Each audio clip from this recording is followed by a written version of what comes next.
Hello and welcome to our webinar titled Gambling in the Prison System. My name is Robby Fuqua and I will be your presenter today. This webinar is brought to you by the state of Illinois, or the Illinois Department of Human Services, and they also sponsor the Illinois Problem Gambling Helpline, which we also manage. Basically the Illinois Problem Gambling Helpline, there's the number there in front of you. It provides crisis counseling and referral services to state and funded private practitioners and their loved ones. A little bit about myself, and before I start a little bit about myself, go ahead and, if you're on the call, jot down my phone number and my email address if you don't already have it. So if you have any questions or concerns regarding this webinar, or have any questions about any upcoming trainings, I can, be happy to discuss this with you via email or over the phone. But we also have another resource, which is a website that I'm going to talk to you about here in a couple of slides. But feel free to reach out to me as well. I'm actually an LCSW license in the great state of Illinois, and I'm also the training and program, training specialist for our responsible gambling department at Morneau, Shepell. My background includes work in crisis work in hospital settings, and work in the addiction field.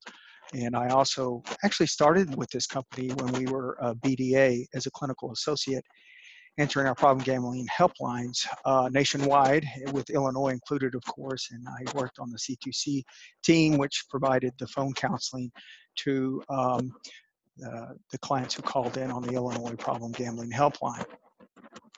Now, a little bit about Morneau Shepell and what we do in regards to our responsible gambling services. We, as I said earlier, we manage the Problem Gambling Helpline for Illinois and other states. We provide trainings like this webinar to both providers and retailers, and to several states here in our nation. We also do a prevention program and research and white paper, and work with GameSense and do responsible gaming information centers globally. Okay, so before I start in on our training schedule, which is quite extensive at this point, we're really excited about as well. I want you to know a couple of things. One, the Illinois Department of Human Services is providing and sponsoring these trainings for free. So there's no charge to this webinar, there's no charge to these 4-day courses, and I'll tell you a little bit more about why this is happening in our state. But the other thing I want to say too is you can access these training schedules. You can even now register for them online on weknowthefeeling.org. It's our website. It's weknowthefeeling.org. Go to the website, and under for providers, you can look at upcoming training events, either if it's the 4-day gambling course or if it's the webinars. You can see what's coming. Now, I will tell you, we are going to be updating it in the coming days and weeks, because we're setting up these trainings, as we speak. So we've got a lot coming, and I'm going to cover these now. Starting with the 4-day core gambling course. But again, go to weknowthefeeling.org to sign up for these training courses. And the first one's the 4-day gambling core workshop. And it used to be the 5-day, now it's the 4-day. Its intention for this curriculum is to prepare folks for the Illinois PCGC that ILDAPCA just reinstated. It's to prepare participants to take the test. Like the CADC, you have to sit down for a written exam, and this 4-day course will help you out. It used to be 5. Again, we condensed it into 4 days now. And it also provides still 30 CEU credits that will act towards or be used towards the educational requirement for the PCGC. Our upcoming courses are February 3rd, 4th, 5th, and 6th, but that class is full, just so you know. It's actually run over from our Lombard November training 2019. So we're looking at mid-60s, mid-70s, so I've got a full room. So, but coming in May 12th, 13th, and 19th, we will be in Mount Vernon doing the 4-day course. Now, I put here to be determined with the location. We do have the location, and it should be updated on weknowthefeeling.org. Then moving to June, we have a few in June, but I'll be doing a June 4-day course in Bloomington, Illinois at Chestnut Health Systems. I don't know the exact dates, but it will either be the first week or the first and second week, but 4 days spread out amongst those 2 weeks. And we'll be in Bloomington doing the 4-day course. And then I will be in Springfield on the University of Illinois Springfield campus there, June 17th, 18th, 25th, and 26th, conducting another 4-day. That one is on the website. I will have the address there up and running soon. And I'm happy, proud, excited to announce that Dr. David Ledgerwood, who is a leading researcher in our field, we're actually working with him, and he's going to be doing the 4-day courses, 2 of them. One, actually, we confirmed the dates to do, today, but it's going to be on the UIC campus in the last week of April and the first week of May. I believe it's, oh boy, don't quote me, but go to the website. It will be provided soon. But Dr. Ledgerwood will be doing the 4-day course in Chicago at the UIC campus. And then he will be in Springfield as well at the University of Illinois the month before he'll be there in late May. So all these dates, addresses, we will be updating the website this week, and you're going to see everything come to fruition on the website. You'll be able to register for all these courses. So we have 1 more in Chicago coming, 2 more in Springfield, 1 in Mount Vernon, and one in Bloomington. So all these are in the first 2 quarters of the year 2020. And then also, we've got a pretty extensive webinar schedule. Now, this dates back. We've got a few more webinars, as you can see, but we started in September, and with the evolution of sports gambling in the U.S. Last November, we did the ethics and counseling. Today, of course, we're doing gambling in the prison system. Next month, February 20th, I'll be doing a presentation on veterans and gambling. March 26th, gambling, gaming, and young adults. And then April 21st, we'll be doing suicide problem, gambling, and gambling disorder. And I need to make this announcement because this was just confirmed actually yesterday, or technically this morning. We're going to have a guest speaker doing a January 30th webinar at noon. I'm going to get this on the website as soon as I can. But Julie Hines, she's actually a national speaker and the executive director of the Oregon Council on Problem Gambling. She's going to be speaking on prevention. That's one of her special areas. She's also, her webinar is actually titled Responsible Gambling 101, Beyond Brochures and Into 2020. We'll be hosting that, but Julie Hines will be our guest speaker. And again, that's January 30th. So we're really excited about that as well.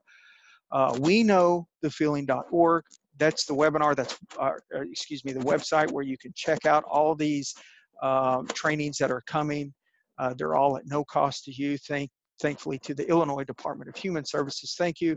And we're going to have not only myself, but we're going to have some great national speakers that we're excited about doing webinars and the 4-day gambling workshop. Okay, so if you sat in on our webinars, as you've seen on the past 2, I've started with this, and this is not going to be an exception today. I want to talk a little bit about what is the types of gamblings that you can see in the state of Illinois. And this is basic 101. If you practice there in Illinois, you probably know the 4 avenues, the legal avenues of gambling in the state, which are riverboats or riverboat casinos. We have 10 casinos in the state right now. That is growing. And we have, of course, the lottery in Illinois. We also have standalone video gaming or gambling machines. In fact, we have the most gambling machines in the state of Illinois, in the nation, which includes Nevada.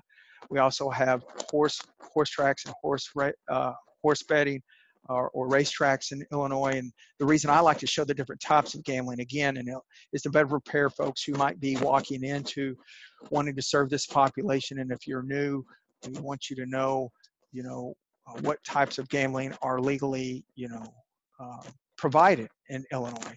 But on top of these 4 legalized gambling options, there's a 5th one soon to be added. The bill has been passed, and it's actually, if it hasn't already, the trigger hasn't been pulled. It's going to be this quarter or next, and it's sports betting, legalized sports betting. So very soon you'll be able to legally bet on sports. Now, along with the legalized sports betting, the fifth option, there are plans to expand to 6 additional casinos in Illinois. And one of them might already be up and running, and forgive me, I'm not sure, but in Rockford, I believe it's the Hard Rock, but there's been talk of the one in downtown Chicago. So there's 6 additional casinos on top of legalized sports gambling. And then the existing racetracks are planning to combine their efforts with casino games and casino properties to create what we call racinos. So you'll be able to bet on the ponies inside or outside in the casino or out live. You'll be able to play casino games. And again, I think according to what I've seen on the local news, there's been some challenges with combining with some racetracks, but that's the plan. So racinos, 6 new casinos, legalized sports gambling. We already have the largest number of standalone gambling video games in the nation. With all this coming, this is the very reason why the Illinois Department of Human Services is providing this increased training effort to prepare us, to prepare counselors, clinicians to be able to meet the potential demand of folks in our state that might experience problematic gambling behaviors triggered by this overall increased legal legislation that's coming down the pike. So this is why we're doing this, and this is why we're having an increased training effort. And that's why, you know, we're not saying that the prevalence rates are automatically going to increase. We don't know that, but with more options, there's a good chance, and it's better to be prepared, right? So, okay, so let's turn our attention to what we're going to be speaking about today. And today, I have pulled from various resources information and research into talking about gambling in the prison system. It is not going to be a clinical training. It's going to be an informational type of training from a macro perspective, if you will. And what I did was I took what we had in our archives or our library that started way back in the VDA days, and I did a little bit more research and added to it and kept what I think was relevant and interesting for you guys to hear today. Now, some of this is going to be review for you, or better yet, it might be new helpful information. But either way, I hope this information will give you perspective and knowledge to better serve your problem gambling clients. Now, as in our past webinars, if you have questions during the session, please chat me. Now, in the case that I won't have an immediate answer or I cannot get to it, I will make sure I look at those chats after the fact and I can email you the answer. But let's look at these objectives real quickly. Now, you know, when we look at prevalence rates, we're using several resources, one coming from the United States Department of Justice and other worldwide resources. We're going to be, there were some of the journal articles that I resourced were, you know, out of Germany, Hungary. There are different prison systems that we're going to touch on and talk about. So we're going to look at these rates, and then we're going to attempt to identify the potential reasons for the prevalence of gambling in our correctional facilities. Specifically, we're going to talk about gambling as a form of escape for inmates and those tendencies of criminal behaviors that connect to gambling, which leads us to our third objective, where we're going to seek to understand that relationship between gambling and criminal behaviors. So I think that kind of ties into this when we're talking about the penal system, when we're talking about correctional systems. We're going to talk about crime, a little bit about criminal behaviors, and how there's some perhaps connection to gambling. Then finally, we're going to explore the options or decisions that you know, folks in the correctional system consider when they look at gambling policy in a correctional facility. Specifically, we're going to look at an abstinence program. And then we're going to look at the pros and cons of a harm reduction program regarding the policy itself, right?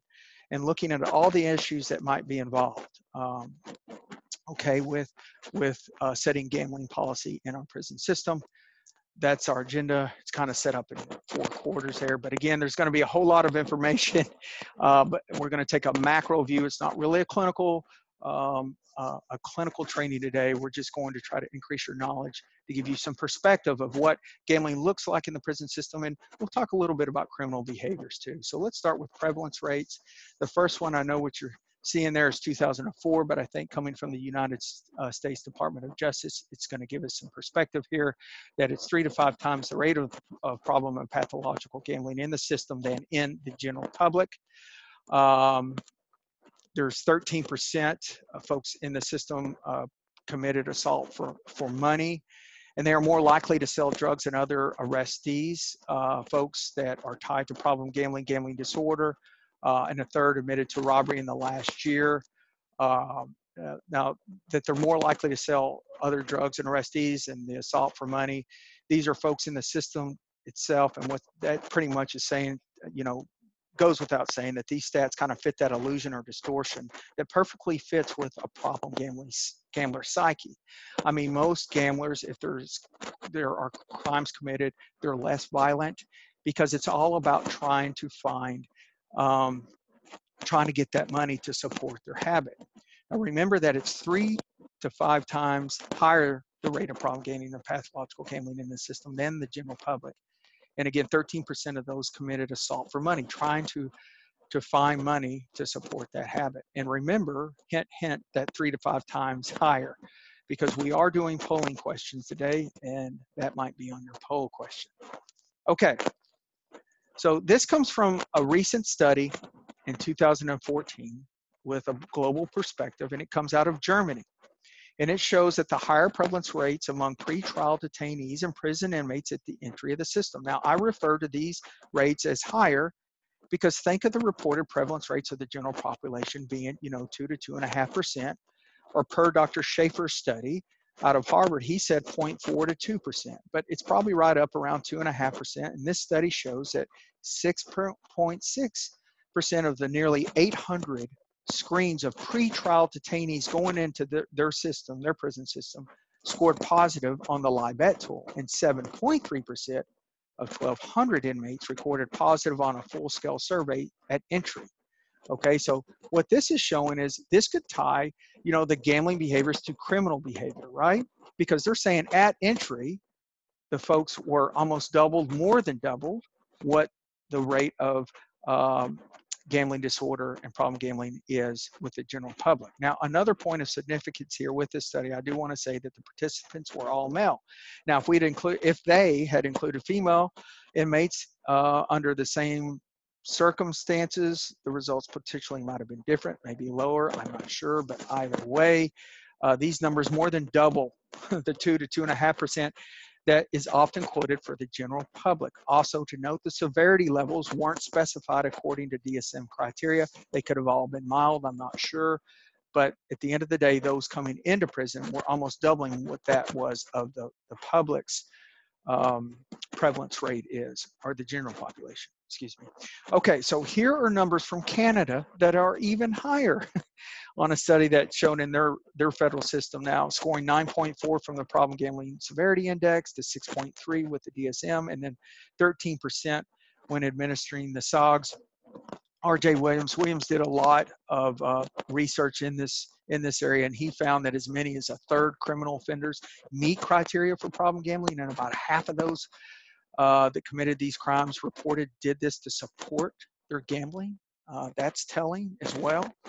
So again, the prevalence rates, one of the, I guess, reasons could be is you could tie it to criminal behaviors, because a lot of detainees or people going into the system were scoring high on the screens. So that might be one of the reasons the prevalence rates are higher. So that brings us to our first poll question. Now remember, with our poll questions, and as I launch this, I will remind you that you have to answer all 3 polling questions to get your CEU credit, right? And of course, you got to sit in on the entire webinar. But yeah, so this is a very easy, and you guys are already getting this. According to the Department of Justice, the rate of problem gambling is how many times higher than that of the general public goes in the system? Is it 3 to 5 times higher? Is it 10 times higher? Is it 22 times higher? Or is it none of the above? According to the Department of Justice, the rate of problem gambling is how many times higher in the system than it is the general public? Is it 3 to 5 times higher? Is it 10 times higher, mark B if it is? If it's 22 times higher, mark C, and D, mark D if it's none of the above. I'll give you a minute. We've got about 60% of you voted. I'll wait on you.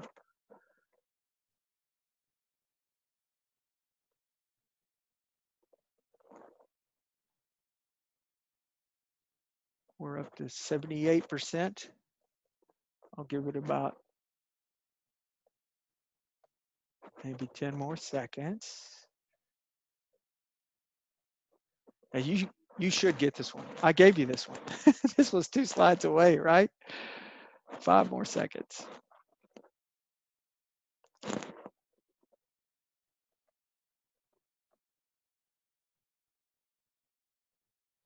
Okay. It was 3 to 5 times higher. And I know it was a study that was done. It's a little bit older, but it kind of gives you perspective of how the prevalence rate of gambling is compared to the 2 to 2.5%, right? Okay. So let's move on. So now let's discuss some important prevalence rates from several different global sources, and let's turn to our discussion of why these rates might be higher. Okay, so I know you've seen this screen before if you've sat in on any of our past webinars, even our trainings, our 4-day core. This is our DSM and our 9 characteristics under a gambling disorder. So thinking back to the characteristics and symptoms listed under the DSM-5 diagnosis, think about being institutionalized in the prison system and how it would set the stage for an inmate to use gambling as an escape mechanism to get away from it all. I mean, I even think with the absence of pathology or a gambling disorder diagnosis, anyone locked up in our correctional facilities would want to escape the unsettling environment of jail, right? But this happens to be, and I highlighted escape, gambling to get away from it all, right? So there's going to be a connection here to pathology, actually, with what this one study showed. So returning to our clients that are predisposed to gambling addiction, it might be safe to say they are much more sensitive or vulnerable to these symptoms in a jail and prison setting, especially escape. Now, here's a study that actually uses non-inmate population research to make this connection. You're thinking, well, why are we talking about this? Why did they use non-inmate? Because it ties the escape of the motive of wanting to escape and using gambling as that motive to escape.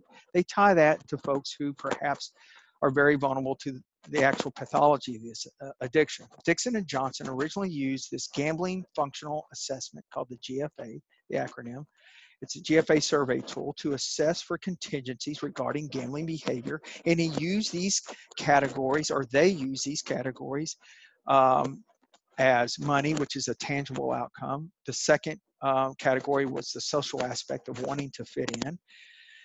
And the third category was the sensory experience, which is excitement. And the fourth category was escape. So the GFA tool uses these 4 categories. Now, there have been several studies using this GFA scale, okay? And frankly, there hasn't been any strong evidence pointing to escape as a primary reason for gambling per se. But what was found that those who did score high on the escape contingency, or that escape category, the motive why they gambled, showed higher potentials for pathology. I mean, think about with substances.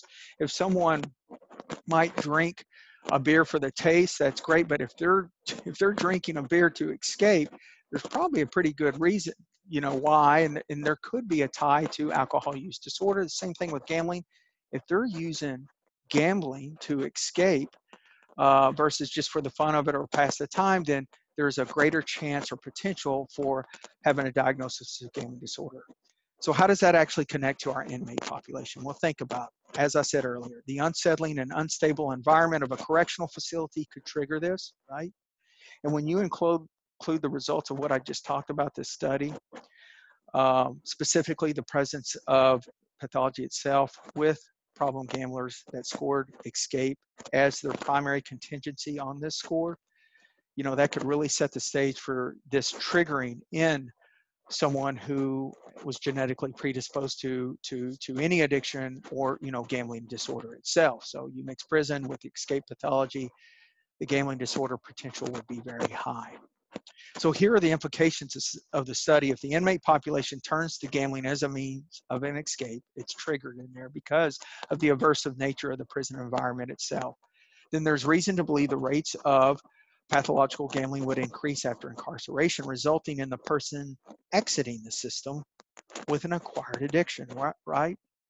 Also, if pathological gambling in the prison population is going to be treated, it would seem wise for practitioners to know this and to focus on it as gambling being a functioning escape, and that would help those counselors and clinicians in the system to be able to assess and be on the lookout for it and to treat it accordingly if someone in the prison system or correctional system suffered from gambling disorder itself, with escape being its trigger. Okay, so now we've talked a little bit escape and their environments as a potential reason for higher prevalence rates. And then we also talked a little bit about clients going into the system already scoring high on these screens that could already have problem gambling behaviors or gambling disorder itself. But now let's talk about some risk factors and gambling and actual criminal behavior. Okay, I've got a couple of studies here I'm just going to share with you.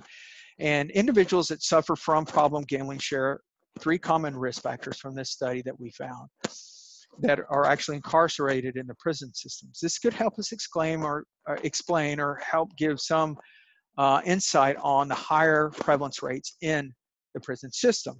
There's 3 here: age, gender, and ethnicity. Now, looking first at age, the prevalence rates of problem gambling can, or some studies show, decrease with age. Now, I know our older adult population is a very vulnerable population, but again, this particular journal said that the prevalence rates of problem gambling disorder has been seen to decrease with age.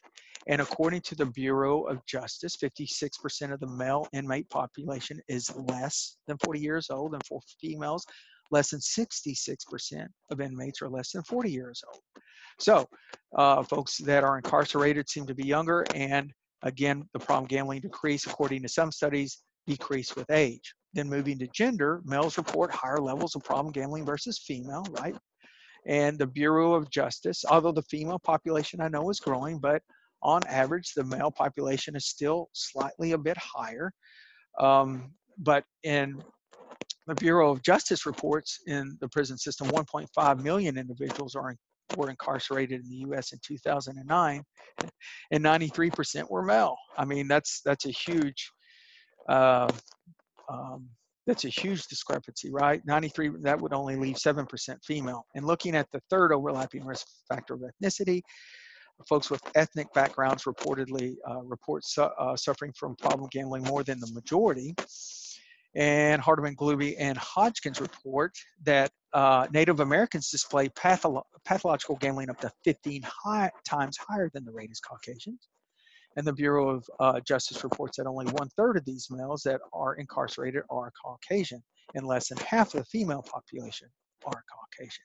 This all translates that the majority of those incarcerated in our prison system, unfortunately, are of ethnic background. Not only can these 3 factors, ethnic background, gender, and age, help us explain maybe higher prevalence rates of problem gambling in the system, but it also can help us when we're, again, assessing and doing the treatment planning. But these 3 overlapping factors that are high in both problem gambling risk factors and that are incarcerated seem to overlap and can be a reason why the rates might be somewhat higher. Now, along with these common risk factors, here are some more characteristics of problem gamblers that are incarcerated in the prison system. And this actually comes out of Hamburg, Germany as well. Inmates who had gambling issues served longer prison sentences, 61 months versus 49 months. Hint, that's coming up on our polling question. So yes, inmates who suffer from problem gambling behaviors tend to serve longer prison sentences. They also have ethnic backgrounds or migration backgrounds. Remember, we just spoke on that.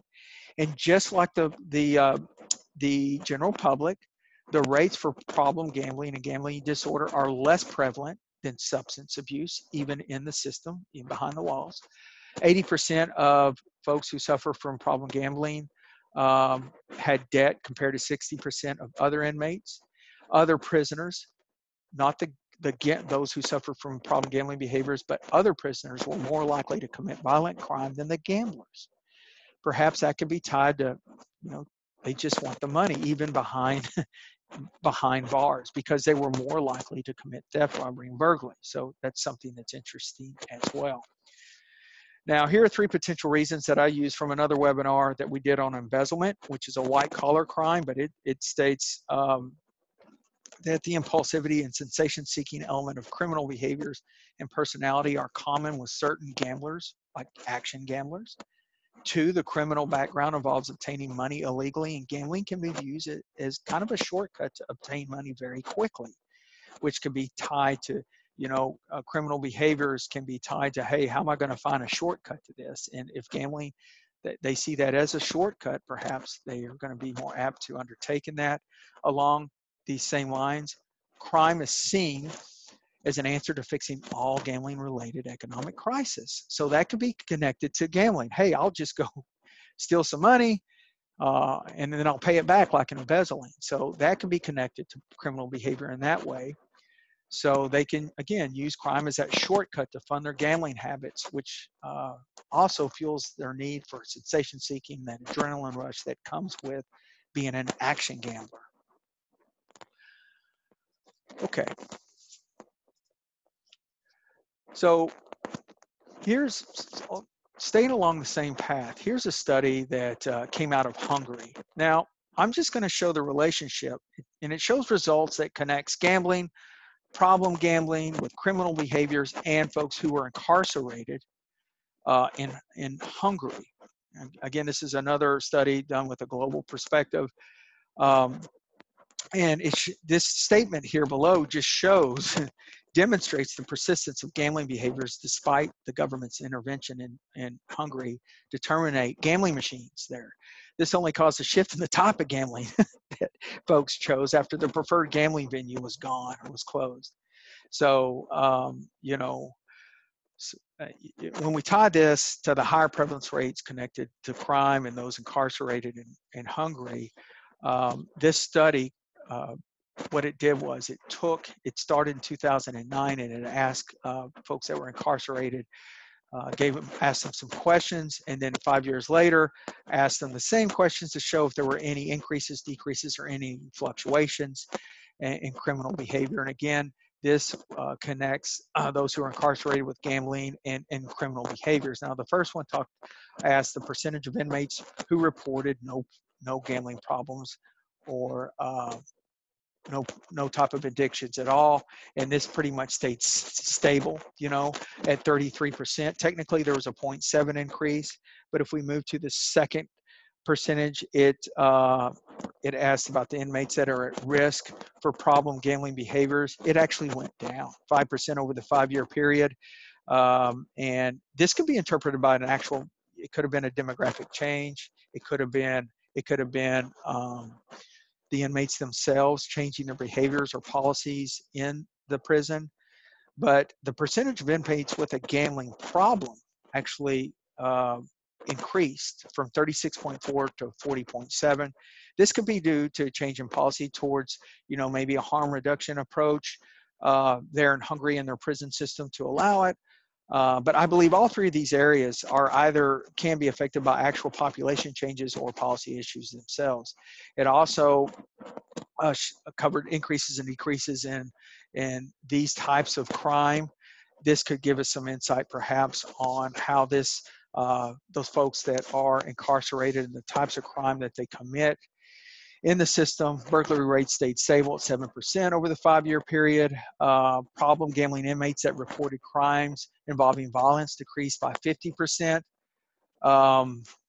Those inmates that reported committing robbery decreased by 10%, but to no surprise, those problem gambling inmates that reported committing theft increased by 12%, because, the crimes that involve quick money as the end all makes the most sense when it's associated with gambling addiction. And then finally, we looked at how substance addiction and gambling addiction played a role in crimes committed by the inmates over these 5 years. gambling addiction. Let's see here. It served inmates reporting that alcohol use disorder or alcohol influenced their crime stayed the same, 12.85%.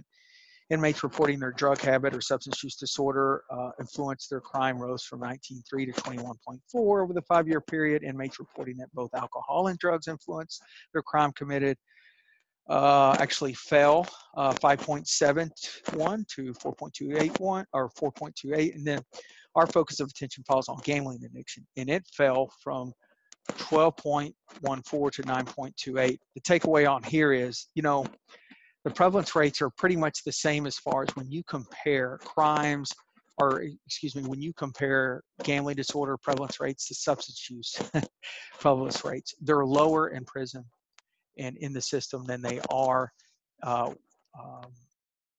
than the substance use disorder rates in the prison system. It's the same in the general population as it is behind bars. So another point of insight when we look at the problem gambling crime connection is the chicken or the egg question or discussion. Now, we've talked about this in past webinars when we talk about gambling disorder and comorbidity, and you know, today's subject is no exception.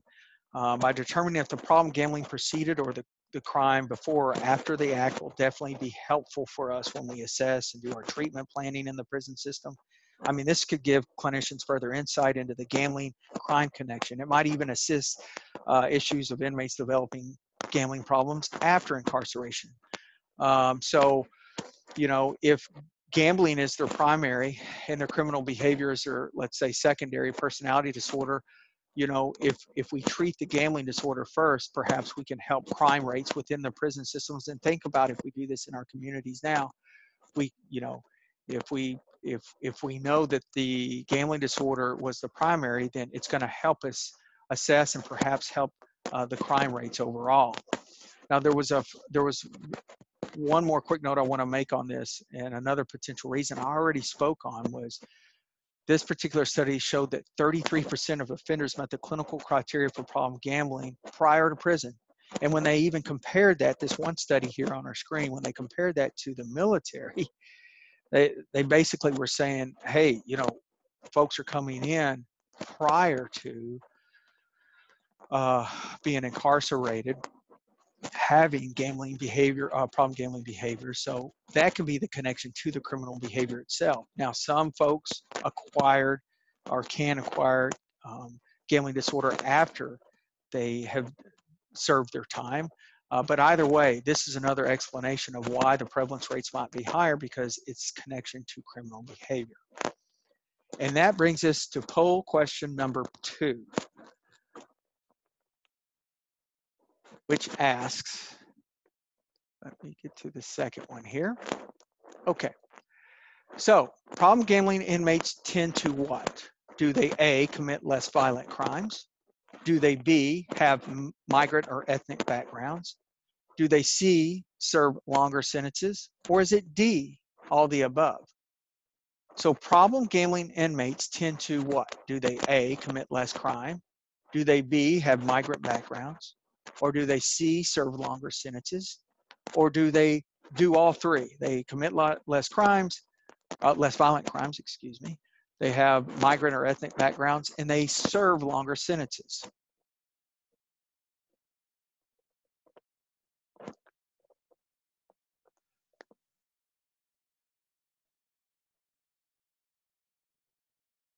We're at about 73%. I'll give you guys about 20 more seconds.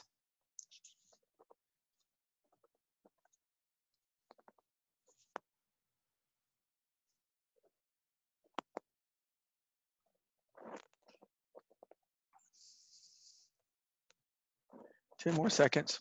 If you don't know the answer, you can just take a swing. You don't have to get the question or the answer right in order to actually score. We just want to see that you're sitting in and listening. Okay. It's actually all the above, right?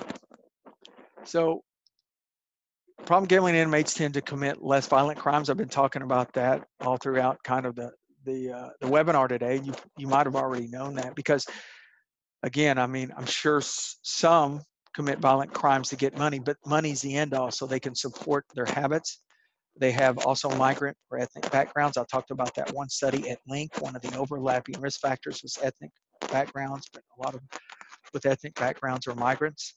And then also, I gave you that answer a couple of slides ago. They serve longer sentences, according to that one study out of Germany. So it's all the above.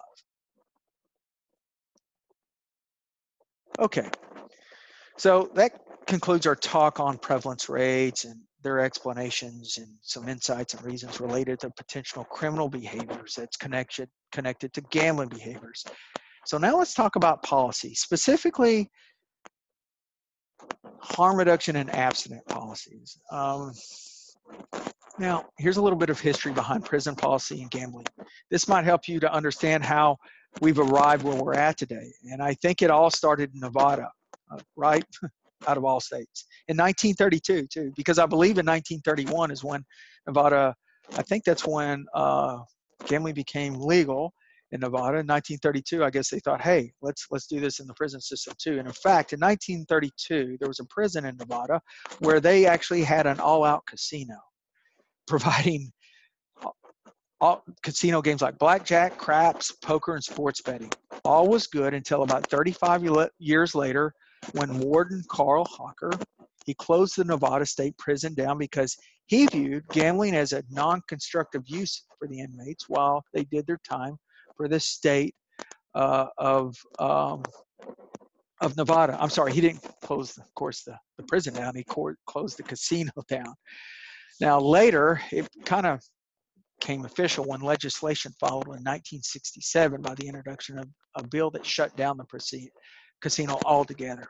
So there used to be a casino in Nevada, in a prison there.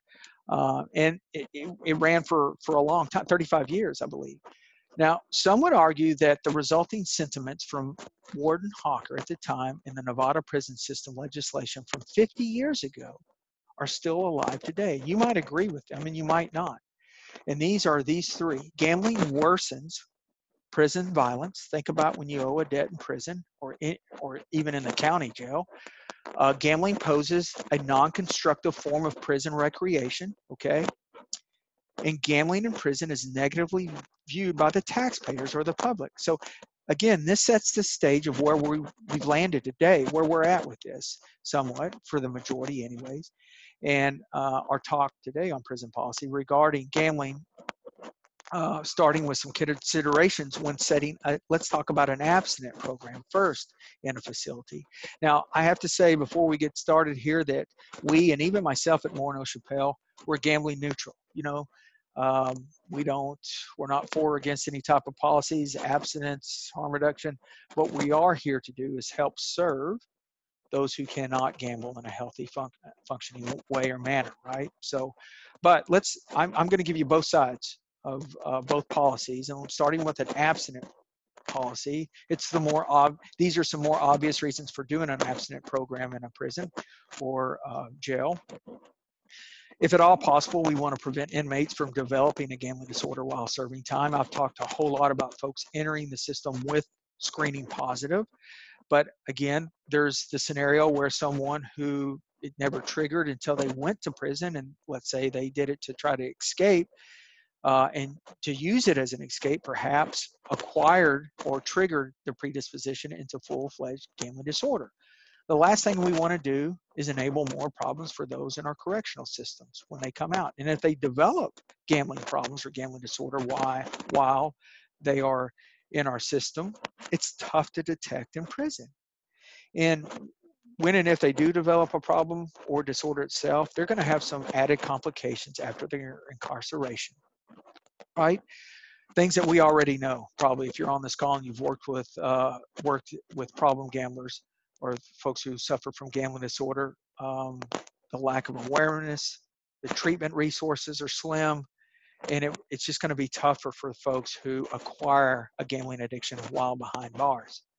And finally, this result can end up, unpayable debts can end up in death for some folks, not only in prisons and county jails, you name it. And I mean, that's on the far right of the spectrum, but if someone has a debt or someone owes money, it can cause disruption in the population itself as well. So all those problems and all those things are, I guess, pros for an abstinent program. But before I talk about a harm reduction program, this shows, I believe most of these are from one journal article or perhaps several, but I just wanted to show you how gambling kind of makes its way or fits into a prison system or a county jail, how it's kind of, if it's allowed or not allowed. You know, these are just some things or some facts that we found. 40% of prisoners in a research sample reported gambling while incarcerated. Gambling takes many forms. Card games, bingo, sports betting on occurrences within prison, from everything from fights to who wins basketball. They wager on everything, and currency is in the form of everything from sexual favors to commissary to specific tasks, can be money. A lot of female participants in one study tied gambling to escape that from the fact that they were separated from their children. And with sex offenders in prison, it's a very dangerous place for them. They're on the low end of the hierarchy in crimes, but they have been known to use prison to help them, or excuse me, gambling in prison to help them fit in. So again, this is just to show how gambling is kind of, used in the system, if it's legal or not, or if they're allowed or not there. But this guy Williams wrote a lot on allowing it, just an argument for in a harm reduction approach, stating that there's less and less recreational activities available to folks who are incarcerated. It can play a positive role in their rehabilitation. It can make incarceration more bearable if that's what your goal is. It can provide a sense of personal freedom, enjoyment, and positive emotions, use of skills, and self-expression, according to Williams. A harm reduction policy basically includes allowing gambling at certain levels to operate in the facility. Williams provides some practical suggestions that include things like providing like a wide range of recreational options in addition to gambling, to avoid that gambling is the only recreational option being offered in the system, which could cause problems. If gambling is allowed, Williams suggests screening of offenders entering the system for gambling disorder in order to avoid worsening that particular inmate's condition, or avoid creating disruptions or other problems that result from like unpaid debts. If someone has a problem, they're entering the system and they're allowed to gamble with the other inmates, they're obviously not going to do it in a healthy way. If they have gambling disorder, and it could put them in danger. Along this same vein, there should be the appropriate resources available to start to treat any problem gambling issue or problem that might arise due to a harm reduction policy. And finally, Williams suggests that prison administrators be prepared to be flexible in developing additional policy to support and maintain an overall harm reduction policy, because there will be surely the need for controls to be put in place when something might erupt as a result of this policy. Now, here are some examples or supporting or surrounding policies suggested to complement a harm reduction policy. Permitting casual gambling to some degree. I mean, limiting types or forms of gambling, how long they can gamble, to prohibit excessive frequent gambling, prohibiting playing for large amounts of money, prohibiting gambling for certain items, like I said earlier, sexual favors or commissary items. And administrators would want to create an openness and educational stance on casual gambling being a recreational activity. They'll want to provide the entire population, again, more options than just gambling. So gambling isn't the only thing that they do for recreation. And they're going to, again, want to really up their game as far as assessing problem gamblers or inmates who come into their system. In addition, I don't want to repeat myself, but we want to be diligent in assessing for folks with gambling disorder coming in. We want to provide those treatment services for those who suffer from problem gambling behaviors. And then we want to do some responsible gambling or gaming, I would imagine, trainings for not only the inmates, but for, the guards too, for the frontline staff, for administrators, almost like what we, what we do here at Morneau Shepell for casinos. And we want to perhaps educate staff as well on if they detect someone having a problem, perhaps they can help refer an inmate to get some help if that's appropriate. So, and finally, here's some inherent risk with a correctional when a correctional facility takes on a policy that allows gambling to some degree. Steiner reports that inmates committed fewer infractions when they held favorable beliefs regarding the facility rules, and staff who actually enforce them, which I think is something important to remember when we set policies around the harm reduction policy.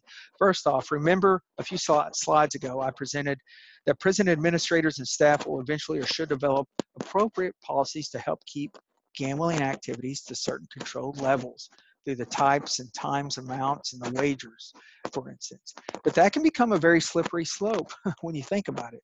So this is definitely something the prison staff, administrators, and decision makers will want to consider when or even before deciding to implement a harm reduction policy to allow gambling in their prison. Think about it.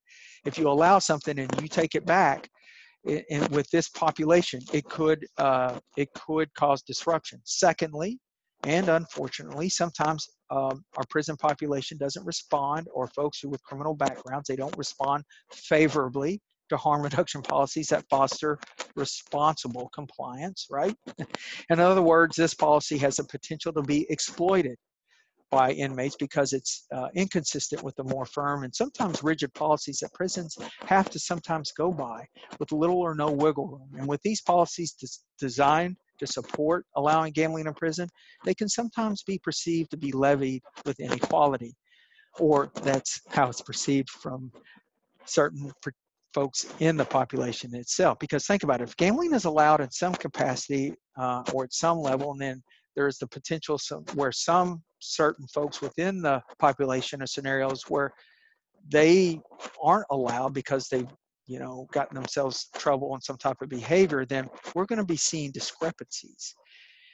And if some inmates are allowed to gamble and others aren't, for whatever the reason, it doesn't matter if it's justified or not, this could cause trouble. And the harm reduction policy might create more problem than what it's worth to allow gambling at a certain degree, right?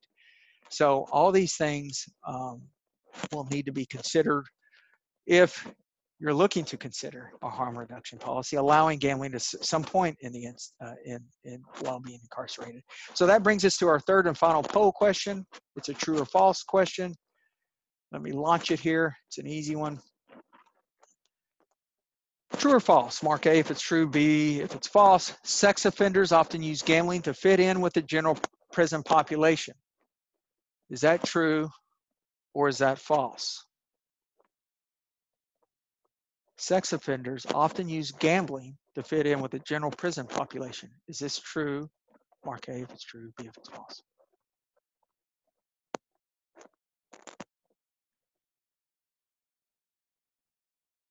We got 65% have voted. I'm going to wait about 20 more seconds here.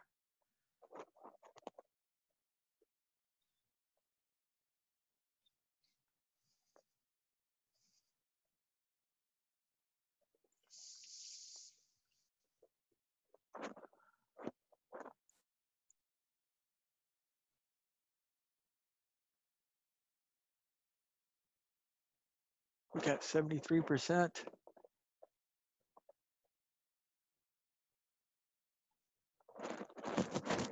Okay.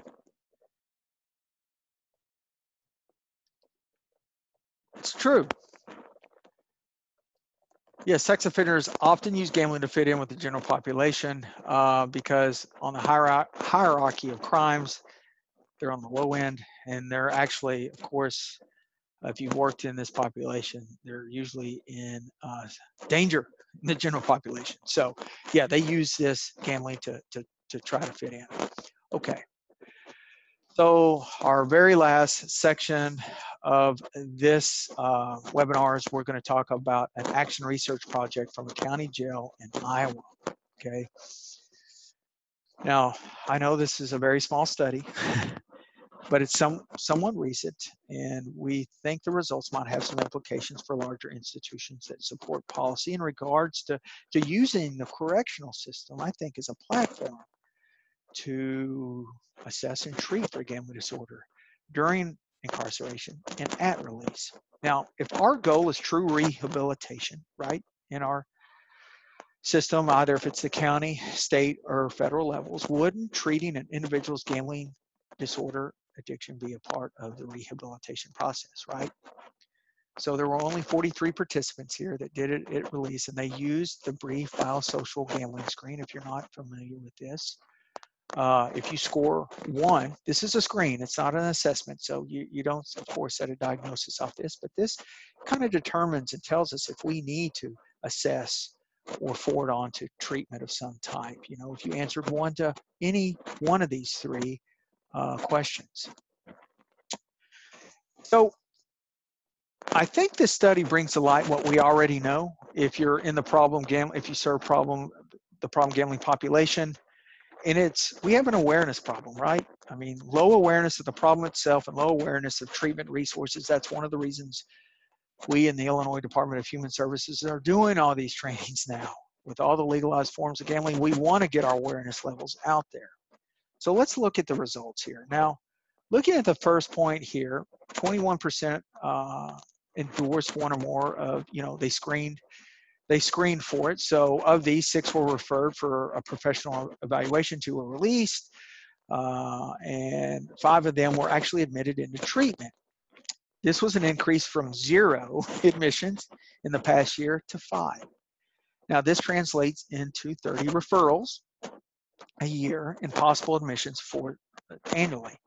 Now imagine these results in a larger federal institution. Imagine this in a state institution. This could translate to hundreds and maybe thousands of folks getting help with their gambling issues. And if they're tied to their criminal behaviors, what would that tell us, or what would the impact be on crime in our community? What would the impact be? Think about this, behind bars, okay, or outside of our communities, because these guys, I believe, this was at release. So that just tells us if we could use this platform, and based on what we've talked about today, there is a connection to some criminal behaviors, right, in gambling. That's one of the reasons high, because a lot of them screamed high going into prisons. And if we know that, we could use the prison system perhaps as a point to assess it, diagnose it, and perhaps help them with it while they're incarcerated, or what this study shows, at release. Okay. So we've covered a whole lot of information, right? So let's go ahead and do a quick review. I've got about 3 minutes. We've reviewed several. We've reviewed the prevalence rates of problem gambling in worldwide prisons, and what we've looked like. They almost more than double than that of what it is in the general population. Some potential reasons is the escape factor that we talked about from the 1 study. We then linked together problem gambling with criminal behaviors, talking about those 3 overlapping risk factors. Remember what those were. Being of ethnic background, being younger, and being male. Then we talked about those 3 potential reasons that I pulled from the embezzlement webinar that we had that tied criminal behavior to gambling, the impulsivity and sensation-seeking factor with action gamblers, the criminal lifestyles connected to obtaining money illegally, and crime being seen as an individual shortcut to fixing all their problems. We also showed you the resulting figures from the studies in the Hungarian prisons. I know there was a lot of numbers there, but 3 of them that talked about the variances over the 5-year period that somewhat made some connections, right, to crime, criminal behavior, and those and problem gambling with those that are incarcerated in the prison system in Hungary. Then we discussed the role of addictions too, right? Both substances and gambling, pretty much the prevalence rates are lower in their problem gambling than substances as well. We talked about the importance behind determining whether gambling caused the crime or if the crime caused the gambling in regards to assessing and treatment. We even tied that to this last study that I talked about, meaning that those numbers would translate into hundreds, maybe even thousands of folks. And if their problem gambling disorder was their primary, if we treat the gambling issue, then perhaps we could help our communities with the criminal behaviors themselves. They won't be lying, cheating, and stealing to support their gambling habit. And then I talked about the pluses and minuses of a harm reduction policy of gambling in our prison system versus an abstinent policy. We talked about the obvious reasons with them walking out with an addiction with the abstinent, and the harm reduction policy. We know if we open the window from there, it's a slippery slope and things could happen. So that we're all out of time. I appreciate everybody listening in today. We look forward to our next one, which actually is going to be on January 30th with Julie Hines as our guest speaker. Then I'm going to be talking about veterans and problem gambling on February 20th. Please go to weknowthefeeling.org to be updated on all our upcoming trainings, and you can register. And we're going to be updating that on the coming days. Have a great day, and thank you.